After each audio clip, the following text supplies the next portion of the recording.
السلام علیکم ورحمۃ اللہ وبرکاتہ۔ آج کی اس ویڈیو میں ہم ایک حدیث کی تشریح پڑھیں گے۔ اللہ کے نبی صلی اللہ علیہ وسلم فرماتے ہیں، ان اللہ کرہ لکم ثلاثا قیل وقال واضاعۃ المال وکثرۃ السؤال۔ اللہ کے نبی صلی اللہ علیہ وسلم فرماتے ہیں کہ اللہ تعالیٰ 3 چیزیں ناپسند کرتا ہے۔ پہلی چیز ہے قیل و قال۔ قیل و قال یہ کیا چیز ہے جسے اللہ تعالیٰ ناپسند کرتا ہے؟ قیل و قال کا مطلب ہے بے فائدہ گفتگو،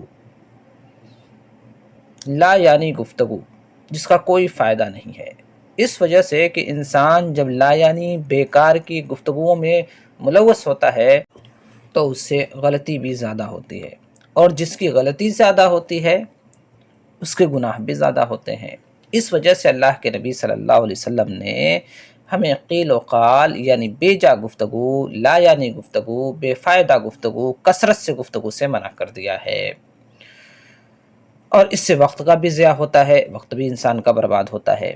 دوسری چیز اللہ کے نبی صلی اللہ علیہ وسلم نے فرمایا جسے اللہ تعالیٰ ناپسند کرتا ہے وہ ہے اضاعۃ المال، یعنی مال کا ضیاع، مال کو برباد کرنا۔ اب مال کا ضیاع کیسے ہوتا ہے؟ مال کو حفاظت سے نہ رکھا جائے، اس کی حفاظت کا انتظام نہ کیا جائے، جہاں تہاں ویسے ہی رکھ دیا جائے، پھینک دیا جائے، جس کی وجہ سے گم ہو جاتا ہے مال۔ اسی طریقے سے فضول خرچی کرنا، گناہوں میں خرچ کرنا، جن چیزوں سے انسان فائدہ اٹھا سکتا ہے ان چیزوں کو پھینک دینا، جیسے کپڑے یا کوئی بھی چیز جو اچھی کنڈیشن میں ہے، اچھی حالت میں، اسے پھینک دینا، ضائع کر دینا، چاہے وہ گاڑی ہو، کمپیوٹر ہو، پرنٹر ہو، یعنی جسے استعمال کیا جا سکتا ہے، تھوڑا پرانا ہوا اٹھا کے پھینک دیا، تو یہ سب کیا ہے؟ مال کا ضیاع ہے۔ یا کھانا پینے کی چیزیں ہیں، ضائع کرنا، برباد کرنا، جس سے فائدہ انسان اٹھا سکتا ہے اسے ضائع کر دینا، تو یہ مال کا ضیاع ہے۔ اب کوئی کہے کہ پرانا ہو گیا، ہم استعمال نہیں کرنا چاہتے تھے، کسی اور کو دے سکتے تھے آپ، لیکن مال کا ضیاع اگر آپ پھینکتے ہیں تو مال کا ضیاع ہے یہ چیزیں۔ تو مال کے ضیاع کی کئی صورتیں بن سکتی ہیں۔ تو دوسری چیز جو اللہ تعالیٰ ناپسند کرتا ہے وہ ہے مال کا ضیاع، مال کو برباد کرنا، ضائع کرنا۔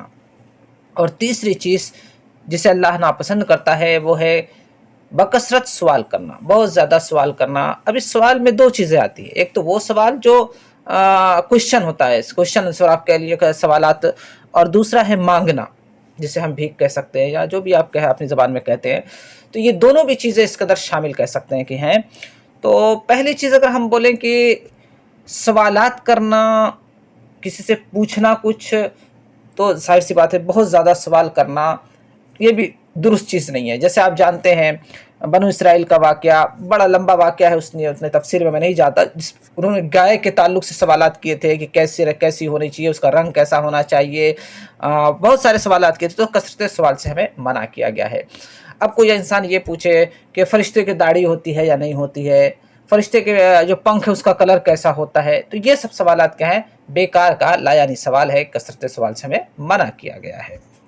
دوسری چیز بھیک مانگنا، تو یہ بھی اگر مجبوری نہیں ہے تو جائز اور درست نہیں ہے۔ اس کے بارے میں حدیث میں وعید آئی ہوئی ہے کہ اگر کوئی آدمی دنیا میں سوال کرتا رہتا ہے، لوگوں سے مانگتا رہتا ہے، تو قیامت کے دن جب وہ آئے گا تو اس کے چہرے پر گوشت کا ایک ٹکڑا بھی نہیں ہوگا، یعنی بے آبرو اور بے عزت ہو کر قیامت کے دن آئے گا، اور لوگ دیکھ کر اسے پہچان لیں گے کہ یہ دنیا میں بھیک مانگا کرتا تھا۔ اس لیے یہ چیز درست نہیں ہے، الا یہ کہ مجبوری ہو بہت زیادہ، تو ایک الگ چیز ہے کہ انسان مانگ لے، لیکن مال کو بڑھانے کے لیے، جائیداد بنانے کے لیے، ان چیزوں کے لیے اگر کوئی چیز کوئی مانگتا ہے اور سوال کرتا ہے تو اس کی قطعاً اسلام کے اندر کوئی گنجائش نہیں ہے۔